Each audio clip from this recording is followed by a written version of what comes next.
Castles called Social Media Breakup Coordinator, where I turned Baby Castles into a therapist's office to give people algorithmic advice about social networks. The project is also sort of examining like gig economy and labor, because the way like the advice is only 15 minutes long and it's $15. So part of it is sort of playing with this idea of like what can you outsource and who would you outsource that to and where would it go. And a lot of it's also then looking at, we live very fraught lives online because online life is real life. It's just as real as the space we're in right now. And real life can be like beautiful and fantastic and also messy and scary and hard and abusive. The project is now sort of morphed into a further meditation on what it means to sort of live online, and should we live perhaps slightly less on social networks. So how do we sort of find ways to still exist online but maybe less on Facebook? It was really great to partner with Baby Castles on this because it still feels like to me a very Baby Castles home and a very Baby Castles project. So Carl and Lauren helped curate and select all the video games that are here. They're all sort of related to this subject. Molly Soda, her game is installed here. I think this is one of the first times it's been shown. Yeah. Oh, awesome. Yeah. So Wrong Box. We also, I curated a series of posters that are also for sale. They're demotivational posters, so like inspirational, hang in there posters. This is kind of the opposite, and it's about the internet. You can buy them. We have copies for sale. They're about $20. Almost all the proceeds go to the artist. The only cut Baby Castles takes is just the printing cost, so it's going directly back to the artist. After the talk, I encourage you to leave a response to our question that's up, which are, what are your fears or anxieties about social media? Also for the month-long takeover, I've curated a series of talks about different parts of the internet. Our first kickoff talk was about how do you balance anxiety while also trying to be authentic online, and what is authenticity online, especially when most people are on social networks. And I was in conversation with Jacqueline Mabey, who's one of the co-founders of Art and Feminism Wikipedia Editathon, an initiative to add more women, non-gender binary artists into Wikipedia. This talk is about Tumblr, and like all of the great things about Tumblr, and Tumblr, I guess, starting to really shift and maybe starting to die. And it's like we're pouring one out for Tumblr. But it's also about a recent policy change Tumblr's had on really demonizing sexuality by their removal of porn GIFs. And we'll also be talking about the way that an internet platform can sort of be a material for creation, and also like an aesthetic.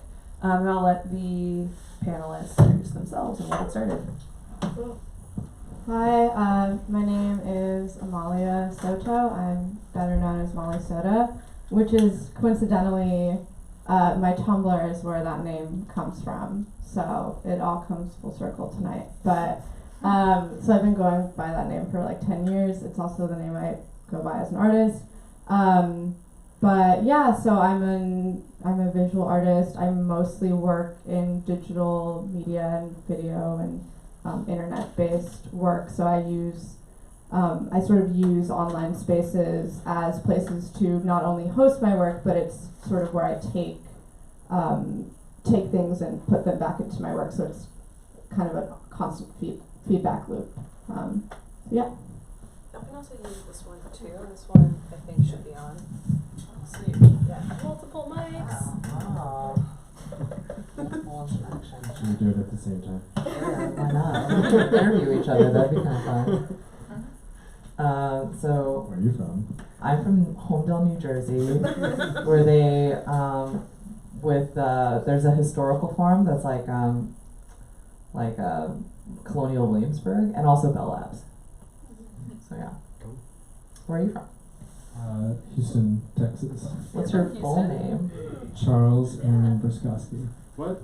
Oh, well, yeah. You're Houston, from Texas? Houston? I went to high school in Houston. No one from New Jersey? Oh my god. Okay, cool. What are y'all's names and what do you do? Yeah. Oh yeah. Hi, my name is Pamela Liu, and I'm an artist as well, and a technologist, and I work a lot with building different kinds of experiential machines, and all in dialogue with sort of how where the digital becomes material and where the material becomes digital. So I'm looking a lot at like information history, the concurrent histories between computation and textile industries, and also do video art under a different name and kind of compartmentalize my identity in all kinds of fun, freaky ways. Yeah. My name is Charles Bruskowski. I am one of the co-founders of a platform called Arena, which the tagline to which is a platform for connecting ideas and building knowledge. That's kind of like a really abstract and pretentious way to describe it, but it's really just if I were at a like a dinner party with my parents and their friends, I would just say that it's like a nerdy Pinterest. It's like a really easy way to put a bunch of different types of references, images, links, text files, into a place where you can start to sort of build ideas over time. Not so dissimilar from Tumblr. Isn't it like a Pinterest without algorithms? It's a Pinterest without algorithms. It's a Tumblr and Pinterest form. Yeah. So maybe this is a good jump into a variety of topics we can talk about. One of which is before the panel we were talking just about Tumblr as a space and what was so great about it. And one of the things is how like Tumblr has this really distinct aesthetic to it, but also how it was used. Like when I was in grad school, I remember going into interview for different internships and people being like, "Oh, what's your Tumblr? Like, are you like, what's your Instagram? What's your social media?" And like the curatorial thought that went into Tumblr, and how it could be this space of like resharing different kinds of images or GIFs or things, but that it had this really specific. You could have a really specific aesthetic to your Tumblr. Yeah, and I felt like Tumblr wasn't so much. It could be detached from like the person that you were. So like where like Twitter and Facebook and Instagram sort of have like a personality or a real person attached to them. Tumblr could be a bit more. It could be as anonymous as you wanted it to be, and it could be as like very specific as you wanted it to be. So I felt the great thing about Tumblr was that everyone had like this really themed and specific blog that was like mirrors of Craigslist or GeoCities GIFs. I mean, there's tons of those, or like 2007 scene revival blogs or whatever. And it was just a space that you could really get. You still can, but you could really get lost in, and it wasn't so much about who the person was behind it necessarily. One of the things I find fascinating is also the way Tumblr works as a curatorial tool. So Molly and I met a couple years ago, more like a decade ago actually, because we were in undergrad together in a photo program. And as like a photographer looking at Tumblr, one of the things I always found fascinating was the way someone's eye works when they create images or curate images together that they like. There is this kind of weird theme to it, and like the theme is actually their curatorial eye. Mm-hmm. It's their interest, and like the underlying like glue of all that is like the way that someone responds to and likes and groups images together, even if there's not like a semantic theme to it or like a topical theme. Mm-hmm. It's like kind of the insides of that person's brain, which is one of the things that I found so refreshing about Tumblr was it could be this place to see that, and to scroll through you could see these similarities. Mm-hmm. I'm actually, just to jump off of that, I'm really fascinated by the way in which there was this kind of decoupling of taste and talent. Like you were able to curate all these images without actually generating all these images, and then eventually you had this extremely like sophisticated eye. In the case of like, I had followed these Midwestern like Idaho scarification Tumblrs that were really fucked, but some of these teenagers had an amazing eye. It was like Purple Magazine out in Idaho or something. Mm-hmm. And the notion of being able to have that decoupling, like your taste far outpacing your ability to generate compelling imagery or the talent to generate art in and of itself, and becoming like a really great aggregator of art. I don't know if that's like a source of empowerment or a source of like incredible depression. I think that's kind of why people ask to see other people's Tumblrs, though, right? Because like you could showcase that eye. Yeah. I mean, I agree with everything that you're saying, but I have to admit that I never had a Tumblr myself. I followed people. I was like super into one Tumblr that was just divorce.tumblr.com. But it's exactly what you're talking about, and it's this kind of thing where whoever ran that blog, I actually know who it is, but they were playing this kind of like one-sided chess game with themselves where they're pointing towards an idea and building the idea at the same time, and they're sort of always behind what the actualization of that thing, or it's always sort of like in front of them at the next post, and it keeps getting pushed forward and forward. And I think that that's like something that is so specific to being on the internet and the kind of creative act that can only come from having this like access to a mass amount of information and being having the agency to be able to play with that content at the same time. And I think that's a good segue into some of the modern problems of Tumblr, which is like, what is the line between a space to create that also is a platform, that also is a social network that has to worry about things like image content policy, right? So in Tumblr's case, some of it can be things like copyright, which is something that YouTube will have problems with, does have problems with. Some of it also then is like violent images, or images that violate certain kinds of content policies around like hate speech or violence, or just like codes of conduct, right? And things of that nature, which sort of brings us to the problem now of Tumblr outlawing porn gifs, which I think is really, really complicated because it was a sort of fascinating space to express sexuality, and it also then sort of raises a question of like, is a GIF like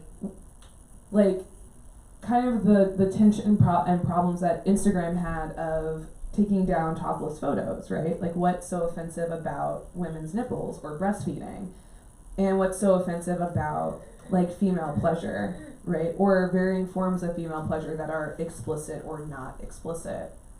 And I feel like it's sort of a massive loss to Tumblr right now.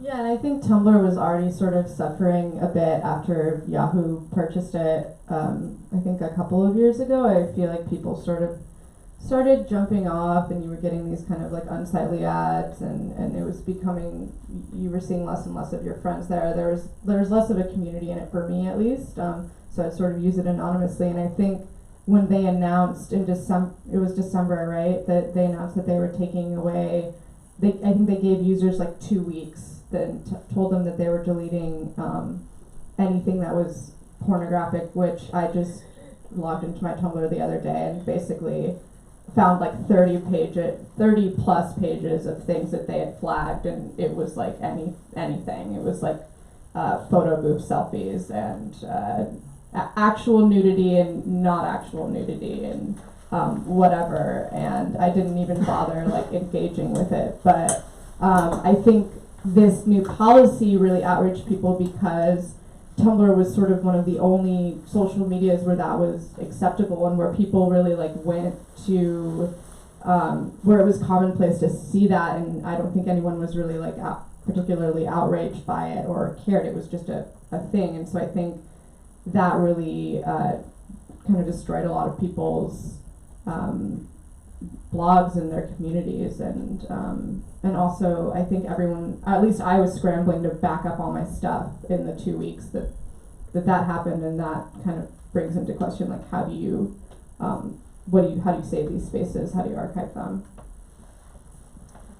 Yeah, I had this like time capsule from middle school, and it had all my old GeoCities URLs and my X pages, and like Delia's had its own web hosting called chickpages.com apparently, and all these things I've written down the entire ridiculous URL for all my like anime like Tokyo Babylon fan pages, and then they're all gone. They're all gone, even in the Internet Archives. Like I haven't been able to find them because they were just hosted by these kind of shady places. So the loss is pretty tremendous, and I remember feeling at the time that it was something that was immutable, that this form of authorship would last until like the next ice age or somehow, you know, would exist on like some server on like the bottom of the ocean or something.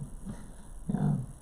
And what are your thoughts about the recent like Tumblr's recent policy change? Because I know that this is something that like you think about and also talk about, maybe not like in a written space, but totally. I mean, well, when you have the legislation that just got shoehorned in with the SESTA, FOSTA, sexual trafficking victims, conflating sex workers and sexuality writ large with sex trafficking, you have a scenario where it allows for this kind of like mass bleaching of sexuality on the internet. Anything that's deemed too transgressive or even uncertain, spaces in which, you know, particularly queer communities are hit very large, and like kink communities all over the place are uncertain how to even host their content and find other people who might be interested in the same kind of content. And also, because the fines are so steep, and because the consequences are so dire at scale for these large internet platforms such as Craigslist, Tumblr, all these places where if they're caught having engaged or having enabled sex trafficking in any way, then they can be fined these ridiculous sums, and they're now in the position to police themselves and police their content in a way that it's actually a lot easier for them to just remove sexuality entirely from their platform than it is to actually parse what is allowable sexuality and what is transgressive sexuality. Yeah. That's my better approach. Yeah.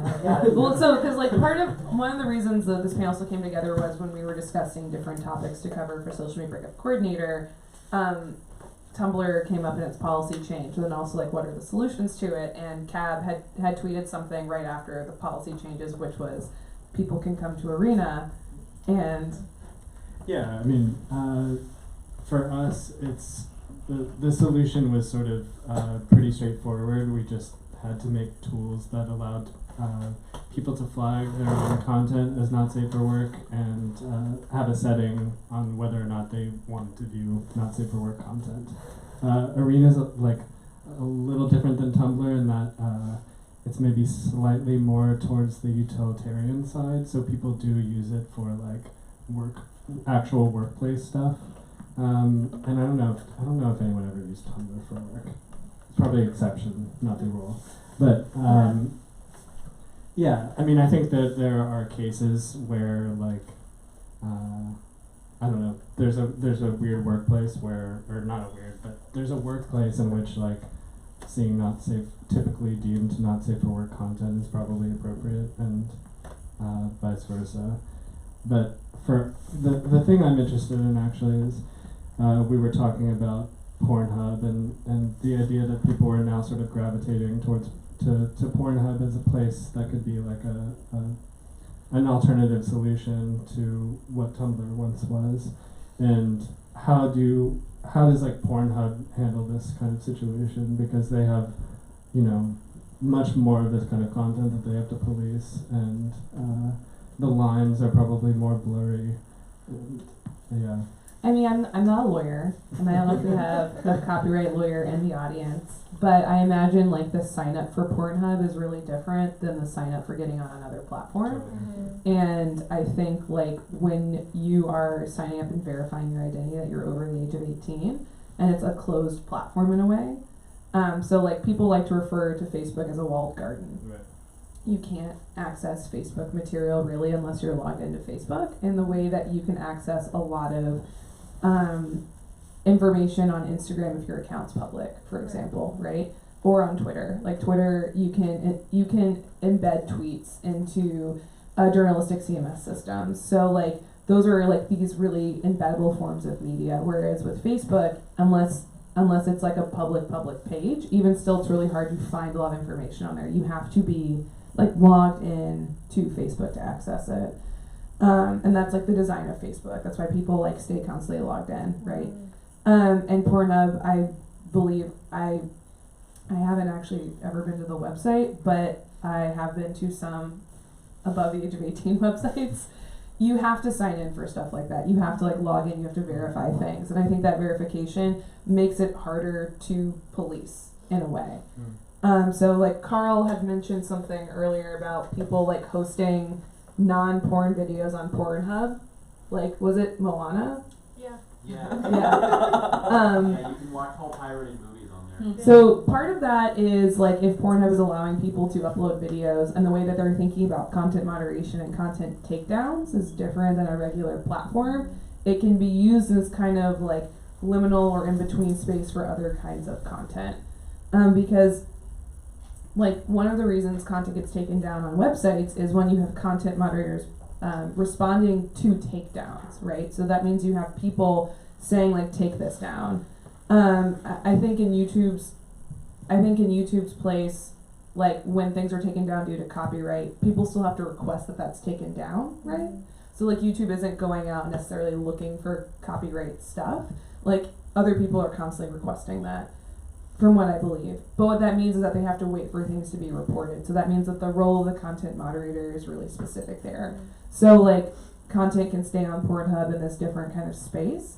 One, if it's harder to access, like if something is breaking a copyright law, is someone who works at Warner Brothers looking at Pornhub on their work computer looking for Moana copyrighted, films. I would just love it if it was like you had a card that was like your Twitter account, your Facebook account, your like this is where you can at me at Pamela Lou, Instagram, Twitter, and Pornhub. Like you could see, because we're getting to a moment like there was this kind of like very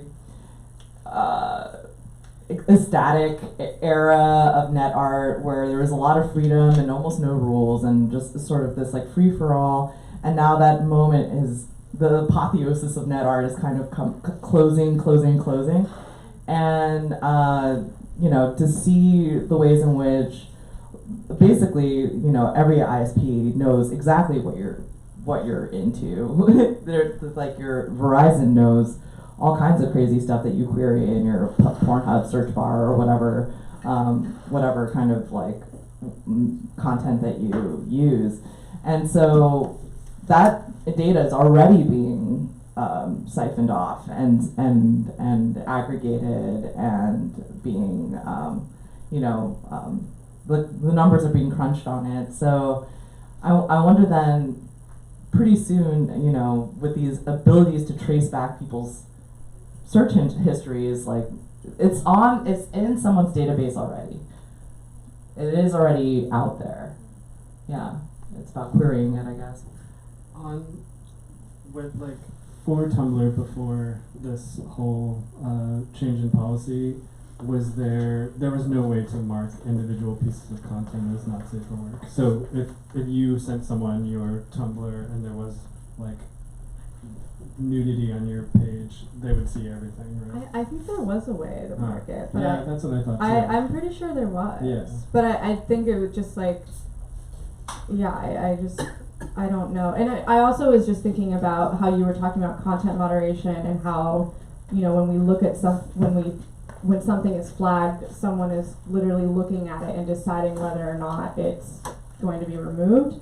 And I was wondering if when Tumblr did its initial sweep, like how it went through everyone's, did they just scan? There's third-party services that detect nudity.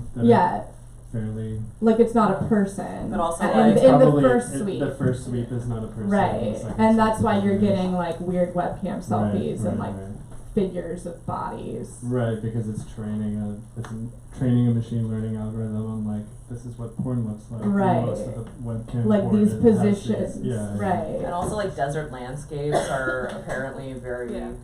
easily construed as nudity. So you have just like this now just like Tumblr stripped of like Mojave Desert imagery. What a tragedy. Yeah. For sure. So part of the talks here, we also want to make it a conversation with the audience. So are there any like questions or provocations that the audience has at all? There's a mic too, Yeah. in case for people in the back. Here we go. Yeah. If you've got questions, you can. Why don't you just You can speak loudly, or if you don't think you can speak loudly, you can use a mic. Yeah. Yeah. and if you have a question and you're in the back, don't be afraid to like come up and use the microphone. Really interesting conversation. One provocation, I guess, something to introduce is where money is coming from on platforms. The fact that platforms advertise and we use them for free is a big reason why I think nudity or any content that's not savory next to advertising, that's not porn advertising, makes it more difficult, more tense for platforms to support that, even though there's like obviously a lot of engagement with porn. People love porn, right? So people spend time watching it, but I think that's something that may be different when we think about like days of X page and whatever and now. But also that fact that young people don't pay to use platforms too. So like, you know, you don't want to make everything just a paid experience. Yeah, that is a really good point. And Tumblr, I think, is like slipped into this in this sort of like massive internet user base in this funny time when people could still raise a ton of money without like actually having an idea of how it would eventually make money in the end. You know, and they coasted a very long time with just like, this thing is exploding. We don't know how it's going to be a business, but trust me, it's going to be a business. And of course, the only thing that you can do after that point is tack advertising onto it. And I think that now we're actually in a place where, I mean, personally, the way that we think about doing Arena is it tends towards like slightly older and slightly professional than maybe Tumblr was initially, so it makes sense to charge for people who are using it like in professional contexts. But yeah, I mean, I think that the sort of the shift that will have to happen with social networks is it actually useful for an individual to use a social network? Like, do you get anything out of this platform that you're using without the sort of like weird network effects and peer pressure that happens? And that's very hard. It's like a very hard thing to do in ways that will like be okay for young people who don't have disposable income. Yeah, I mean, is it time for the Joe Peretti anecdote? Oh, hell yeah. Yes. We spilled a lot of tea before we got on stage, and Oh, it's so been we were great. just like I feel so full and sated. Yeah, so essentially, like Joe Peretti came to speak at this residency program called iBeam. That some of you might know. And well, yeah, BuzzFeed was started at iBeam as a project. yeah, Reblog was. Reblog, Yeah. Reblog. So Reblog was the antecedent to Tumblr, and it was a browser extension that you could download on Chrome, like a very early version of Chrome, perhaps, or Internet Explorer. And this is like, I don't know, a while ago. And so it kind of caught on as this way of being able to share content, and it's very explicit who posted it and who reposted it. So in kind of the same way you would like cite a paper, you would be able to like cite where this content came from. So that way you didn't necessarily have to worry about attribution, it was already baked in. So this is great for like WordPress or Blogger and all these things. And so Jonah Peretti invented it as an open source project, and then Tumblr came, basically took that open source project and built the Tumblr platform on top of it. And this, I think, was a huge sore spot for Jonah Peretti. And I believe, I mean, it almost sounded like in this like kind of Shakespearean, like tech Shakespeare way, that BuzzFeed was this like, I have to make more money. I have to make more money than Tumblr. Kind of like mission, like this kind of, you know, Shakespearean pathos of like feeling so wronged and having his authorship taken away from him for this idea of reblogging that like he needed in order to justify his, you know, whatever to Jonah, if you're listening, if I'm getting any of this wrong, please please at me. Yeah, but like the fact that, you know, I feel like a lot of this VC stuff, we want to believe that there's this kind of like that there's some kind of logic to it, but really I think it's just like lancing egos and people who are just who are in these kind of like WeWork type of gilded castle, like these kind of like glass castles, and who are just like jealous of each other and are constantly trying to, you know, outdo each other. I'm pretty sure that's like 99% of how all these things are funded, or why people are motivated to create things. I'm pretty sure. So putting on a different hat, but responding to that, some of the work I do is I get to work with nonprofit funders on helping them think about how they want to fund stuff.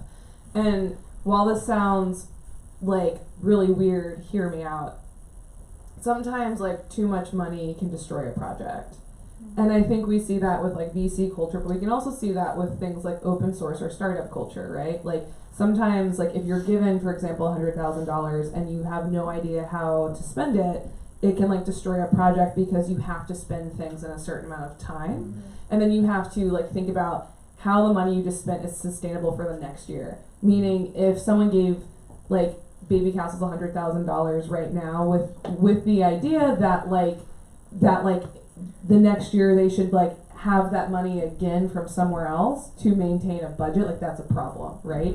So sometimes if you give people money, and I think this is really true when you're funding a startup, it can be, with too much money, it can be extremely detrimental because you hire people to use that, right? Or you spend that money somewhere. But like, do you get that money again like next year? Is that coming from your profits, right? What if your profits aren't $100,000? Then like, where do you get $100,000 from? And the only reason I bring that up is I think like this is maybe the problem where we are with some things like Tumblr, right? Of like, you know, what like it received or got a lot of money and it had a lot of users. And I think this is also a problem that like Reddit has. Reddit has a shit ton of other problems related to harassment. But I think one of the problems with it was also like it was worth a lot. But or like Facebook is worth a lot. But like what makes it worth a lot? It's people, and it's people's data, right? Yeah. I have a weird anecdote, by the way. I worked in ad serving for like 15, 16 years, pretty early on. And I was really enamored with Tumblr at the time and explicitly sought out one of the VCs from Tumblr to ask them if they wanted me to work on putting ads on their platform, and was told no, because it will remain ad free. That was their whole MO for the longest time, is they didn't want to put ads on Tumblr until they had to put ads on Tumblr. Right. So I think that was also a mistake. Right. It's like there are very few corners of the internet that don't have ads, and some of them have a version of ads though. So like Wikipedia doesn't have ads, but it has banners. Right. Because like that's a great way for, I used to work at the Wikimedia Foundation, the nonprofit that powers Wikipedia. So the banners are the ways that like you see the reminders to donate. Banners are also ways that they can like look at your ISP and see where you're editing from or where you're reading it from and say, hey, like we're having an event in this area, or we're having like a conference related to it. But there's very few corners of the internet where it's ad free. Mm-hmm. Yeah. So Pornhub is a Canadian company. Would have Tumblr survived as a Canadian company? Maybe. I mean, I mean, it probably would have survived if, like to Caroline's point, if it hadn't raised so much money, and if they had sort of, if it was at the time when they would have just been able to manage it on their own without going so big. But also, I mean, Yahoo is a company killer. Yeah. That's kind of when it went bad. Yeah. And I feel like that was just, who knows why Yahoo buys anything, but obviously those investors in Tumblr wanted some kind of out. So yeah, I feel like the ads on Tumblr were just a desperate attempt from Yahoo to make Tumblr worth something. But the ads were really I've screenshotted every unique ad I've seen on Tumblr since they started getting ads, and Good project. Oh my God. I don't know what I'll do with them. I just hoard, but the ads were also the worst kinds of ads. It wasn't go shop at Forever 21 or whatever the fuck, but it was weird chum clickbait ad stuff, and it was really weird to see it with it in your feed. I don't know, skin diseases. Yeah, it was do you have this or blister? Yeah, or these 10 photos, this shocking thing that happened in this one photo before the end of her life or whatever. It's always one of those freaky little clickbait. Bloated corpse. Yeah, it's really unsavory stuff, and so I also wonder why they went in that direction, or if that was I can't believe that would be offering them more money, but whatever. But actually, what I wanted to talk about outside of advertising and the company itself is also just users, and I think that Tumblr was, I would say, most good websites are predominantly teenagers in the beginning or very young people. And teenagers outgrow things, and teenagers think that them 2 years ago is a loser, and are embarrassed by themselves, until they get far enough away from it, and maybe even then they're still embarrassed. But what I'm saying is people also, I think, naturally move away from platforms after a certain amount of time, just because they get bored, or they move on, or they get into different things, or they move on to other platforms that more of their friends are on, or whatever. So I think everything sort of has a life expectancy, or a short sort of lifespan on the internet. And I think unfortunately for the most part that even Facebook now is no one young uses Facebook. It's for your parents, and it's really sweet actually, but it's I really I don't go on Facebook, but I like that my parents are on Facebook, and I like seeing their posts, because I love watching someone sincerely use the internet. But what I'm saying is things trend, and then they become boring, and then they become abandoned, and people move away from them. And I had such a big, strong, amazing community on Tumblr, full of people that I don't know anything about other than that. I really liked their accounts, and we were on it from the beginning. And, when I still use Tumblr, and when I go on it now, it's I have no idea who anyone is. And it's become, this other thing, and it's sort of people just move on. And I think it's hard to keep people on the same site forever. Well, this is something I'd love to hear also Cap's thoughts on, but I wonder if it's Tumblr was so narrowly constrained in a way, right? Because it was just about uploading or reblogging content, whereas something like Arena, and I'm not saying this because you're on the panel, I started using Arena really recently after having a couple conversations with Cab. And I use it for work a lot. And the way that I use it is a mixture of how I kind of use Pinterest, but it's collecting different research that I'm looking at, because I was just sending myself emails with URL links. Yeah. Or I was putting them in Evernote files with a title. And now I can write notes to myself on Arena as as a note to add to an Arena board that I have, as well as saving other stuff there. The reason I bring this up is like there's many functions to a site where it seems like you can just save content. It's something where you can actually curate and like write content. You can have different kinds of things that sort of live there. It's easy to share, make things private or public. Like how do we think of Giphy, for example, as a platform? Maybe we don't think of Giphy as a platform at all because Giphy is a place, it's a repository, perhaps. It's a repository where you can make things and upload them, or you can go see different kinds of GIFs you want to embed somewhere else. Giphy has an API that like majority of major platforms work with. But is it a platform? Well, it could have been one if it started at the same time as Tumblr, right? I think that there's a direct correlation between those two. Maybe one of the reasons Tumblr, other than the policy, this massive policy fail, is also like if your platform is maybe so narrowly constrained in the few things that you can do, where else would people go? Well, if a lot of people are on places like Twitter and Facebook, they could take your content from Tumblr and put it on these bigger platforms. I think the theme I'm trying to sort of tease out is like, is part of what made it so unique also the thing that killed it? Yeah, that's interesting. Thoughts? I think the thing that Tumblr did really well, which I think we also try and do on Arena, is I think Tumblr was very well suited more towards introverts than something like Twitter or Facebook is. Because the sort of like performative actions is something that you're doing that you can do it without anyone without knowing that anyone is looking at it. It could be solely for yourself, and it's kind of the same thing. Twitter is not good at like being a single player platform, and Tumblr is.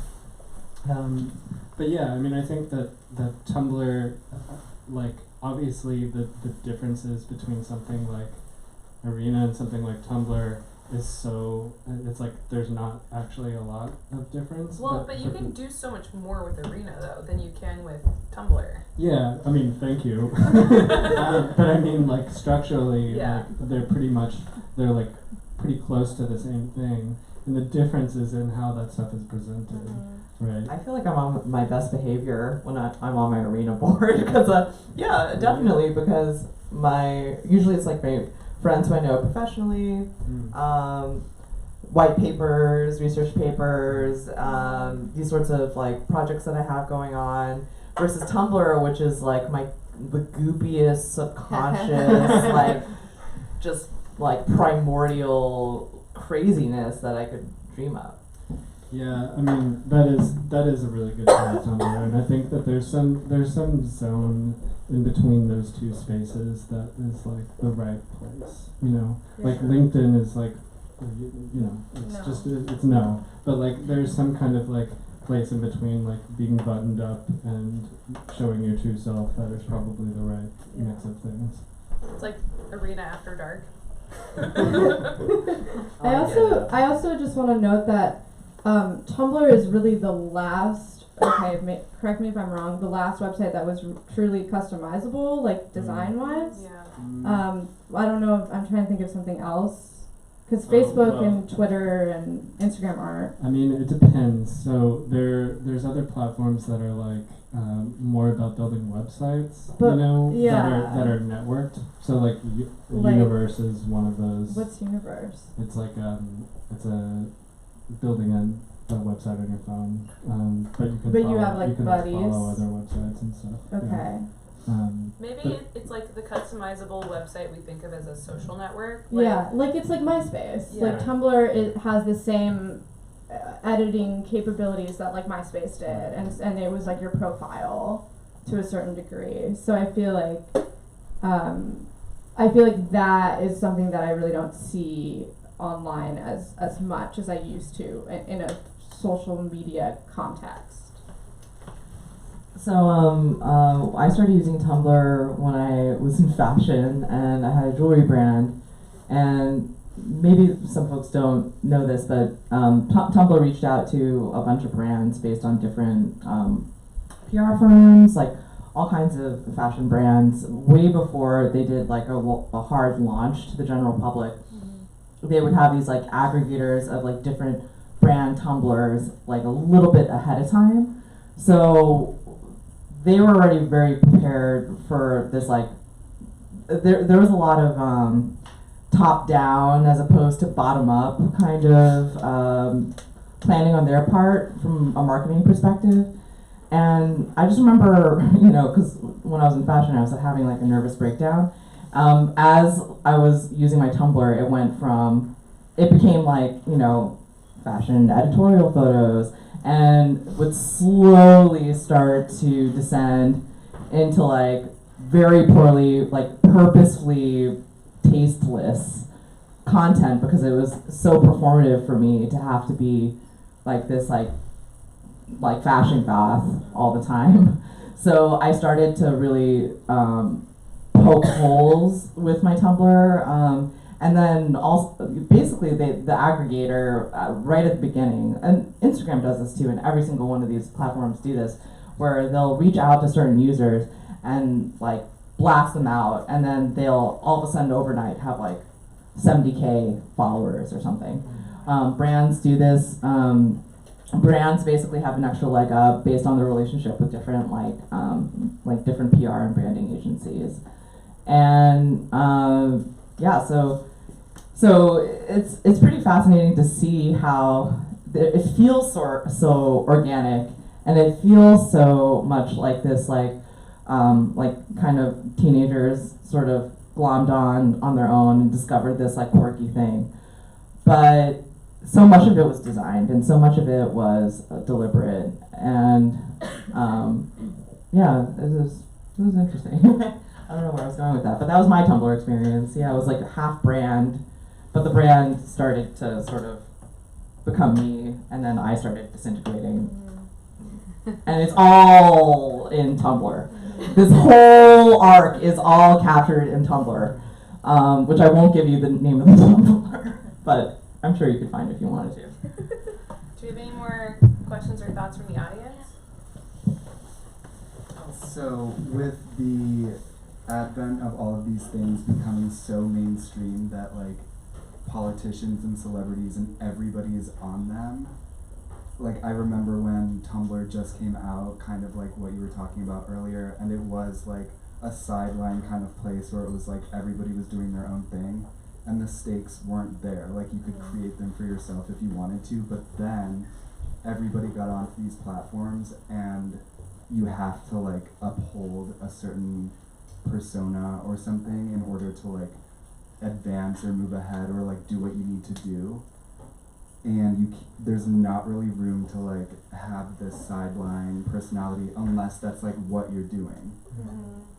And I think I don't know, do you guys think that like that had anything to do with, like, do you think we're ever going to see something like Tumblr again in terms of a place where people can go and like invent a persona that doesn't have anything to do with like themselves in the real world? I know that's like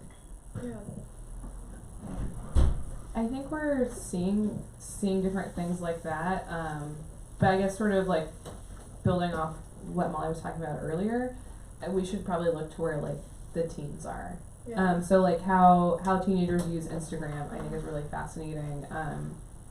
I think Wired or The Atlantic wrote a little bit about this, about they talked to like 5 or 10 different teens and followed them over the course of like a month of their Instagram habits of like deleting a lot of images, keeping images up, having multiple accounts. So I think we're in kind of this space right now with the internet where like it feels like modern websites, be them microblogging platforms or social networks or the things that are in between that, there's more of a tie to your real name or like the persistent name you use across the internet, if that's your alias that you more regularly go by. We don't really live in a pseudonymous internet anymore. That could be for a variety of reasons. Some of it's due to verification of names, which Facebook rolling out their real names policy. I think some of that's also due to I think scarcity of resources. So if you become well known for something, tying it to your real name or making that your more persistent name is a way for you to survive. It's a way for you to like sort of gain some financial security in a time where there's very little financial security. The reason I bring all this up is like these are design elements in a platform. They're design elements of what also create subculture and create like norms. So I think we'll see a lot of interesting things that are playing and subverting that, and that's the reason I bring up this Instagram example with teens. I don't know what the internet will sort of hold with that. Like, will we see a reaction with teenagers of wanting to have more privacy? Will we see platforms that kind of engender that, pun intended?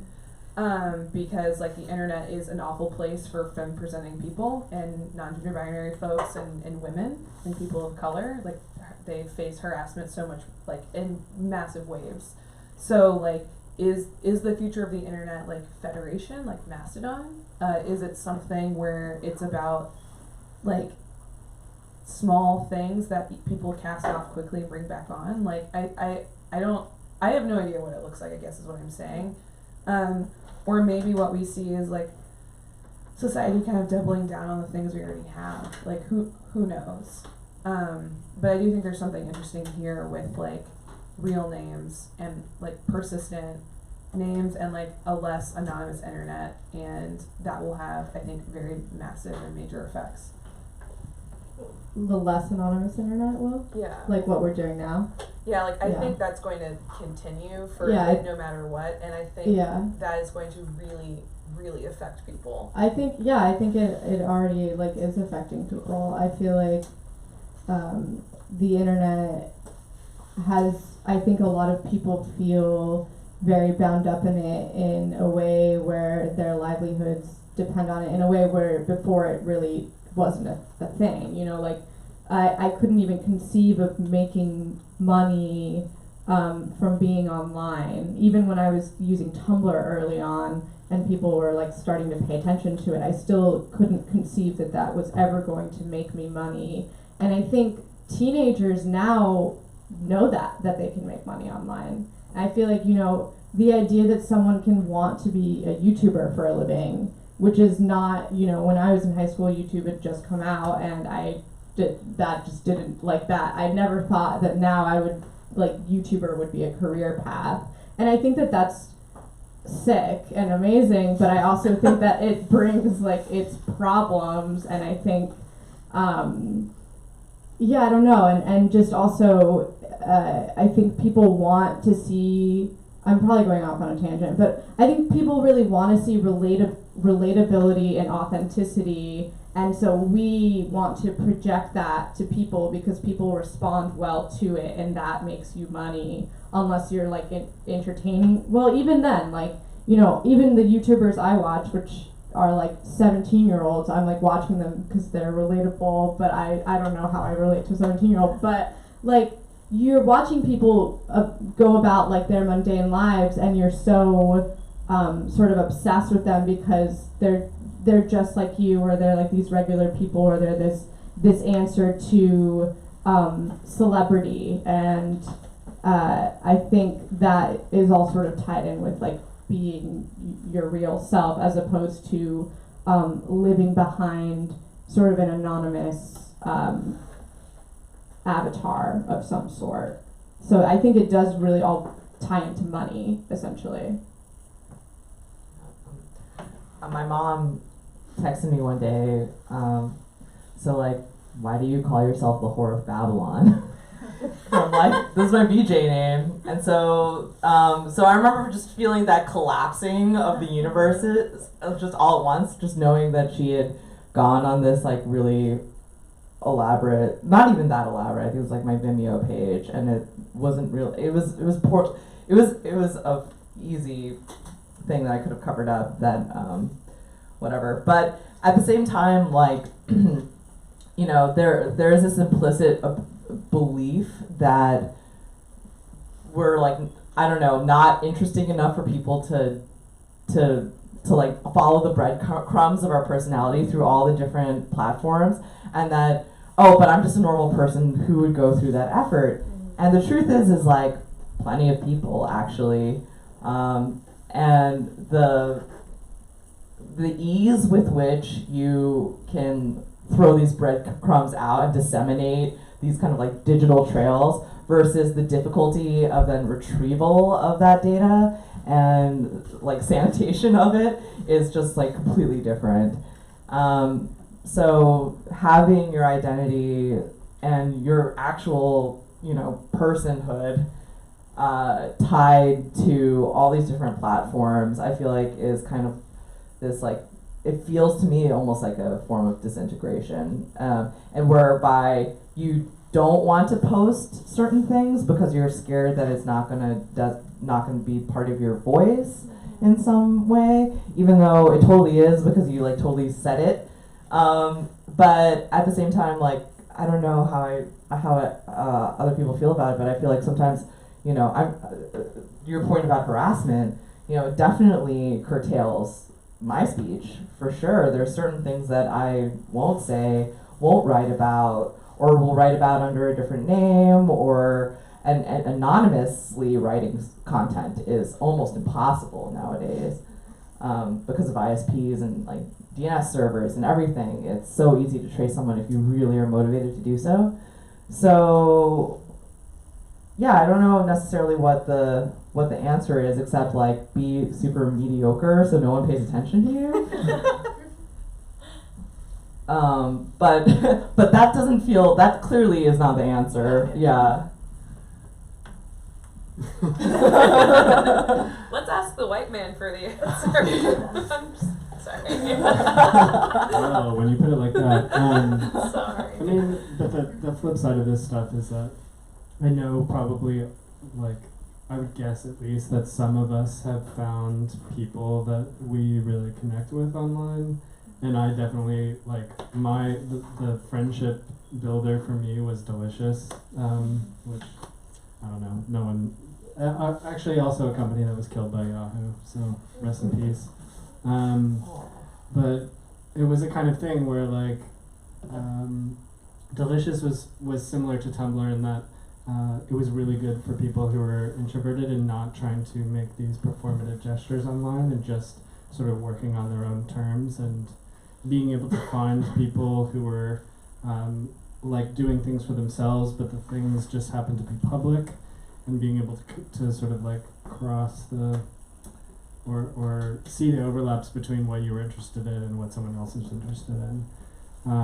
There is like a happy side to like being sort of like earnest and public online, but it's, I mean, right now, and like obviously this is like a big wormhole, but like it really is all based on like it's all rooted in advertising. That is like the thing that killed all of this stuff, because all of these platforms are totally motivated to just like stir up the worst kinds of shitty behaviors in people and doing that online.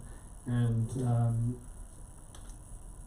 there has to be other ways of building like companies, platforms, protocols for people to connect and truly find other people who have like-minded interests without sort of having a like third party looking down and trying to like swing things in different directions. So this is my provocation as someone who researches online harassment. I actually think perhaps the way forward is for us to stop thinking in binaries of public or private. I have this theory that we could design spaces around 4 types of conversation. Twitter is the town hall; it's the most public. In a way, us live streaming this event, that's that. We can't see all of the people here, the people that are watching online. So we have no sort of concept of how many people are in the room. If you go to a very large event, do you know what 2,000 looks like versus 3,000 people versus 500, right? You just know it's a big number, which means that you can't control the extent of your speech. The next space I like to say is sort of the like front porch.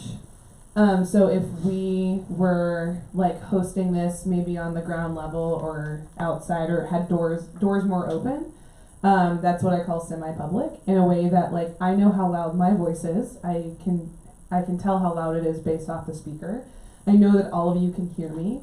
I can't stop the happenstance of someone walking past an open door, right? So it's semi-public. Then you get into what I call like the living room conversation. So that's probably more if the live stream wasn't here and the doors were closed, what we would have, because it'd be semi-private. People would it's constrained to hear, right? Then you have the most private, which is like I call the bedroom conversation. So, how do we translate these topics how do we translate these kinds of conversations into different kinds of designed filters or into designed spaces? So, DMs could be the bedroom conversation if they're limited to a certain amount of people, or rather SMS, right? Or iMessage. If you have all of your security settings turned on and you've locked everything down on your Facebook, is that the living room conversation? The reason I bring this up is I think the web we want is achievable if we stop thinking about things in terms of just public or just private. Are there like 20 different kinds of privacy settings we need? How do we design tools for introverts that want some form of public interaction, but they don't want to be in the public commons? They want to be in a semi-public commons. They want to be in a living room or a front porch. Like, why do things have to always be public? Or why is the alternative just private? There are so many more kinds of nuanced conversations we could be engaging in than just thinking about if it's public or private. Just my provocation to all of you. Or why do we have to have some kind of like digital analog to space? Or I think that there's this there's a good reason I think why we're convening here in person with each other and getting to meet each other face to face. And so if I always have this theory. I'm gonna just talk about my theory. So I feel like Facebook would die if Facebook events. If there was a Facebook events killer. Because that's the only reason I'm on there is because of events. And I swear, if it weren't for that, I would have been long gone because of the timeline changing so that it's sorted algorithmically to fuck with your sense of reality. Ever since that happened, now, I'll get like if somebody wants to post about their events, I'll get it 2 days after their event. Yeah, right. And so I feel like the fact that they're this sort of like steward of actual in real life kind of public people convening with each other in spaces both public and private, because they're the arbiter and the platform with which we do that. And also with screenshots and everything, people are not feeling as though they can't have these kinds of moments of intimacy anymore. So I'm wondering though if the public, like just being able to be together, if there was a reclamation of that outside of these platforms, or a more equitable platform that facilitates it in a better way, if that would move the needle on anything. Just wanted to say a PSA that Facebook has an app just for events that doesn't have ads. It's like a shitty little app, and you could just use it for events. Oh, I don't know if anyone wants to not be on Facebook anymore. But it's still Facebook though, right? Right, but like you're not, the only thing you're contributing into the system is like participating in events, so it's kind of more. Yeah, so at least I don't have to yeah. like see my like high school Right. bullies new baby or something. So I was thinking we could either take one more question or mingle and talk to each other, not on a live stream, and talk without microphones too. And also you can donate money to baby castles, or buy a drink, or buy a poster, or contribute about what are your fears or anxieties about social media if we haven't, sucked all that out of the room now. I would also like to remind everyone that there's going to be a huge event on the 9th, next Saturday, right? next Saturday. Yep. And it's going to be all day. We're starting off with a day of playing games and LARPs. Maybe you can talk about that a little more. Yep, we're gonna run a LARP that is a LARPed version of OkCupid, where you use Jenga blocks to assemble your algorithm and see if you're compatible or not. We're gonna run a LAN party of Valentine Doom, the one that's in the 2 cabinets back there. We're gonna try and get as many people playing that as possible, and murdering each other in a world of cute pink hearts and stuff. And we're gonna have on the projector, we're gonna be playing Breakup Squad by Cat Small, and then and then after that we're gonna Fei Lu is going to do a presentation of her performance piece Build the Love You Deserve with her robot boyfriend that she's been building for herself. Amazing. If you haven't seen it, it's incredible. And then we're capping off the night with a panel with a bunch of really rad security experts and myself talking about technology and how to protect yourself when you're online, and also why are we on social networks. So Yeah, literally you can come spend 12 hours in here and there will be new stuff to do the whole day. 12 hours. A good clean 12. 11 a.m. is 11-7. Yeah, 11. Yeah, I guess so. That's not 12 hours, Yeah. but it's still it's all day. And you can come say goodbye to me before I move to Europe for a couple months. Yeah, this is Caroline's public goodbye party too. Yeah, 11 a.m. on Saturday the 9th is when this all starts. Cool. Yay, team! Okay, so any more questions? Or should we just hang out? Let's hang out. Let's hang out. Okay. Yay, team! Good job, Jordan. That was great. Have a good time. I learned a lot. Oh yeah. Oh wait, we need to charge the battery on the soda. Oh, yeah. Let me do Thank you that. so much for playing.